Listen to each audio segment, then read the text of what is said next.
एक युवक 6 पत्नियां पाने के लिए हर दिन इतनी मेहनत से काम करने लगा कि उसे पता ही नहीं चला कि उसकी उंगली कट गई है। जब उसे समझ आया और वह अपनी उंगली वापस पाना चाहता था, तब तक उंगली वाला डिब्बा पहले ही शेल्फ पर रखा जा चुका था। अपनी उंगली वापस पाने के लिए युवक हर दिन सुपरमार्केट जाता था। अब उसका काम डिब्बों को हिलाना बन गया था ताकि उसकी उंगली उसे कोई संकेत दे सके। यहाँ तक कि जब उसकी सारी बचत डिब्बों पर खर्च हो गई, तब भी वह अपनी उंगली नहीं पा सका। जब युवक हार मानने वाला था, तभी उसने एक छोटी दुकान में एक आश्चर्यजनक दृश्य देखा। एक डिब्बा जैसे किसी आह्वान का जवाब दे रहा था, इसलिए वह उस डिब्बे को घर ले आया। जब युवक ने उसे खोला तो सच में उसे अपनी एक उंगली मिल गई। उत्साहित युवक ने तुरंत उसे अपने हाथ पर लगा लिया। इस घटना के बाद युवक को कुछ भी अजीब नहीं लगा, लेकिन 2 दिन बाद उसे कुछ अजीब लगने लगा क्योंकि उंगली को नाक में डालने की इच्छा होती थी।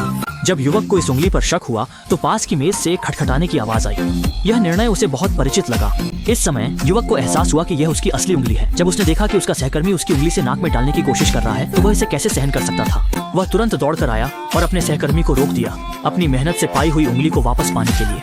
युवक की दृढ़ता के बाद आखिरकार उसने अपनी उंगली वापस पा ली। लेकिन जमीन पर पड़ा सहकर्मी खुश नहीं था और उसने युवक का मजाक उड़ाया। उसे जवाब देने के लिए कहा। अचानक एक उंगली फेंकी गई और सहकर्मी ने, जब कोई नहीं देख रहा था, उसे अपने हाथ पर लगा लिया।